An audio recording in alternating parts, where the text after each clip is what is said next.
Toys in the Attic, the 11th session of Cowboy Bebop, isn't a filler episode. There was no Cowboy Bebop manga that the show was based on. While there were 2 manga series, they were released after the anime's release in Japan. Plus, the first set, Shooting Star, doesn't even follow the series. Hell, this doesn't even look like Spike.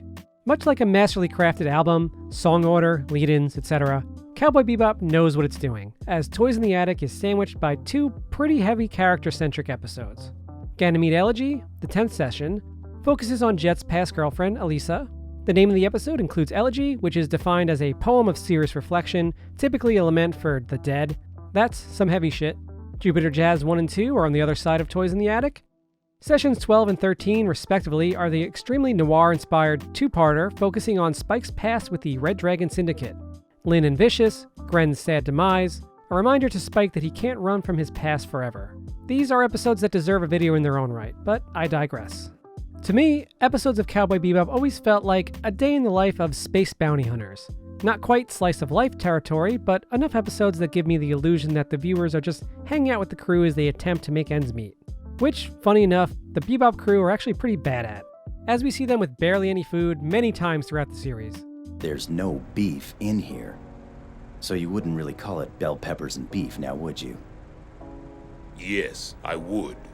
Well, it's not! It is when you're broke, all right? Yes, there are episodes such as the aforementioned Jupiter Jazz duo, Ballad of Fallen Angels, and My Funny Valentine, for example, that focus on each character's past, and these episodes help draw you into connecting with the story and characters of Cowboy Bebop, even if a majority of the sessions can be viewed as just self-contained entertainment. Take Session 22, Cowboy Funk, for example. This episode consists of the Teddy Bomber and Spike's 1-episode rival bounty hunter, Andy. Andy doesn't require the viewer to have watched the previous 21 sessions to enjoy the humor of the episode. It's an entertaining, self-contained story. See you, Space Cowboy. Moving over to Session 11, Toys in the Attic is an episode that encompasses this standalone, one-off nature of many of Cowboy Bebop's sessions. But I'm here to tell you that this episode about an alien blob poisoning the Bebop crew, which is chock full of film references, actually parallels the overall arc of the anime's full plot.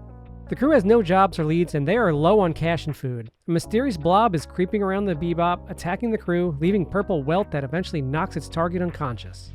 Eventually, Spike is the last man standing and manages to find the source of this monster. A Ganymede rock lobster that he left in an extra refrigerator for over a year that has somehow mutated into a monster. Spike disposes the entire fridge out into space, but not before it was able to bite all the members of the crew, seemingly except for Ed. The session is a fun take on classic film. The aliens' references are high, and looking deeper you'll find a few more. Predator, 2001: A Space Odyssey, Star Trek, Space Travel Log 0968. maybe a bit of The Thing. These all obviously make for a fun episode.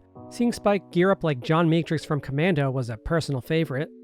But there's more to take away from Toys in the Attic than just fun. Something a bit deeper. The lessons.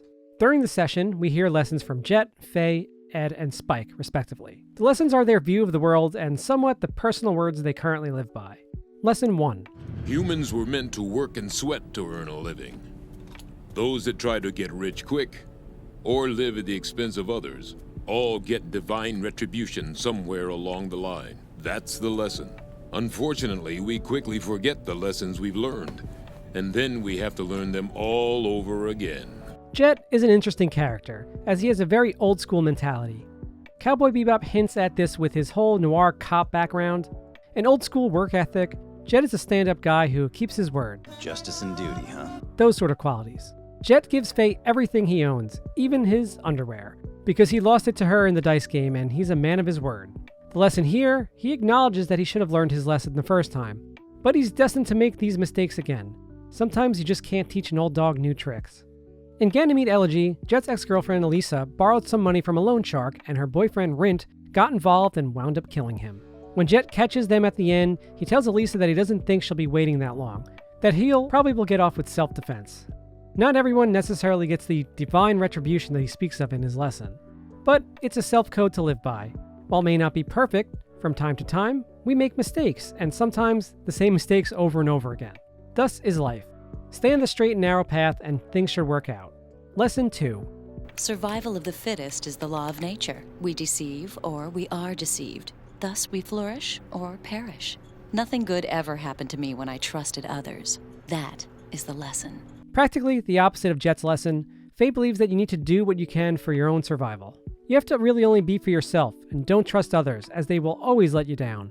Faye is always running a scam or being scammed. Her lesson is sad, but it's all she's known. Take when Faye runs into Whitney in Session 15, My Funny Valentine. Faye thought Whitney, a man she loved who promised to help her when she awakened with no memory of her past, was dead. We, and Faye, learned that the deception was just part of the con that allowed debt to be unloaded onto Faye. Since originally waking with no memory, all Faye has ever known is tragedy and heartbreak.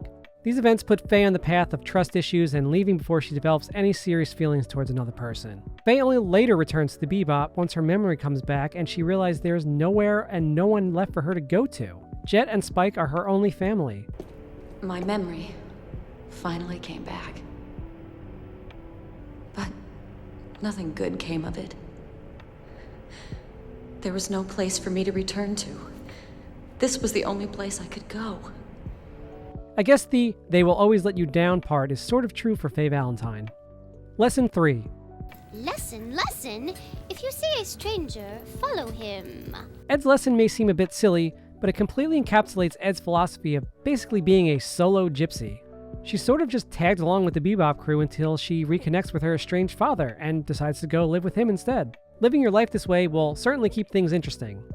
Lesson 4 is Spike's. And what was the real lesson? Don't leave things in the fridge. Yes, Spike is literally talking about not leaving Ganymede rock lobster in the fridge, but the truth of his statement is a metaphor for Spike's story throughout Cowboy Bebop. Don't bury feelings. Don't run away from the past, as those demons will come back later to haunt you. Julia, Vicious, and the Red Dragon Syndicate caused the ultimate demise of Spike. I know we don't technically see him die in the finale, but come on. The lessons are summarizations, parallels to each one of the main characters' stories. And Cowboy Bebop runs many metaphors and parallels throughout the entire series. We see it right from the beginning in Session 1, Asteroid Blues. Asimov and Katarina run away from their past and wind up dying as a result.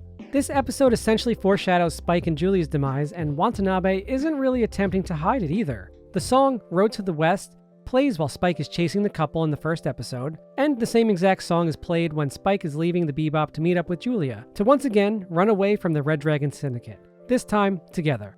Notice the connection to Asimov and Katarina? And looking even deeper at the song, the phrase "go west" means to die, as well as to be lost, destroyed, etc. It's the same story, a parallel. And thinking about it now, it's interesting that the entire story of Cowboy Bebop is sandwiched with these stories of running away from your past doesn't work. Bringing this back around to Toys in the Attic, it seems that Watanabe is also playing with us a bit. The lessons are important, but what about the actual situation the Bebop crew gets in during this episode? Ed awakens, grabs some pudding, and eats it. More pudding. Then goes back to sleep. We get a quick shot of the ship's autopilot system, which is set for Mars. Okay, now here's where things get kind of silly. Every episode ends with a message before the credits. A majority being, "See you, Space Cowboy," specifically 15 out of 25 times. We get a lot of interesting and sometimes funny messages in others. Oddly enough, we get no message in Session 23, Brain Scratch. The only time we receive a "the end" is not after the finale. That message is famously, "You're gonna carry that weight."